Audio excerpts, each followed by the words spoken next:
learned how to stay true, I hope, in the final assessment, to my commitments, at least the majority of them, by resolving to fight as hard as I possibly could to get what I had promised to do done. When I ran for mayor, one of the promises I made to all of you was to keep Chatham Chatham. Other candidates in the years since have made similar such promises, but I truly, truly meant it. You see, I had fallen in love with this small town, Norman Rockwell-like character, of the small town, Norman Rockwell-like character of this immensely charming borough. I was therefore appalled by the efforts of deep-pocketed developers to exploit the well-intentioned, fundamentally broken affordable housing system in this state for their own personal gain at the expense of this quaint and bucolic village that, like so many of you, was the very reason I had chosen to move here. So I took them on twice, fighting two sets of developers during my 4 years in office. Most of you are aware of the long and fierce legal battles that my allies on this council and I waged to prevent a massive 5-story, 100-plus unit structure from going up in Post Office Plaza, part of our downtown historic district. But there was a second brutal battle that we fought, and this was behind the scenes. Most of you do not know it. It's out of sight, it's off the radar. But to prevent a similar desecration in another part of our downtown historic district, the stretch of Main Street where the Bradley Funeral Home excuse me, is located, this would have meant another large-scale apartment building there. Both times we won. Both times we hit it out of the park, truly.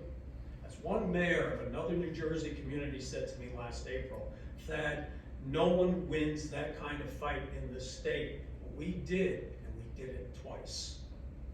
The battle over Post Office Plaza was especially painful because it led to a profound split on this governing body and damaged not just collaborative coalitions, but very close friendships, which has proven to be exceedingly painful to me personally.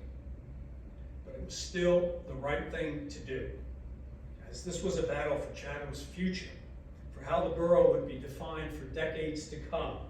We planted a flag with these victories stating loud and clear that the quaint, charming, Rockwell-esque nature of Chatham Borough's historic and shopping district should remain this way, hopefully for generations to come.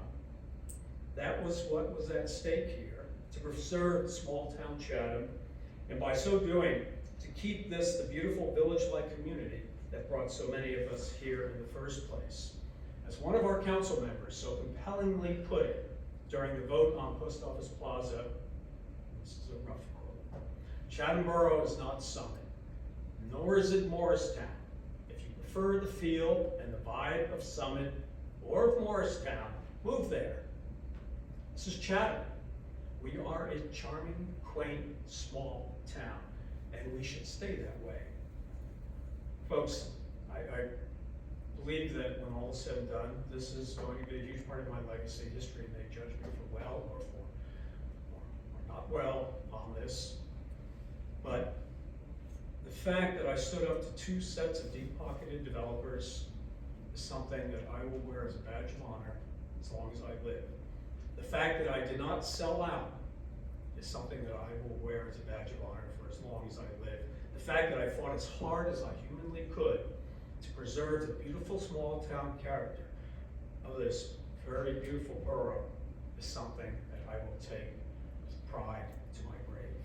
If I had to do it all again, I absolutely would. In retrospect, I deeply, very deeply regret that I did not pay heed to my initial instinct back in March, forgive me for this, decide to run for mayor. For I truly loved serving this community as mayor, and I shall miss it tremendously. But if that was a very complicated matter, there are a lot of factors at play. When all is said and done, it probably is the right decision. Nevertheless, I do wish my successor in this office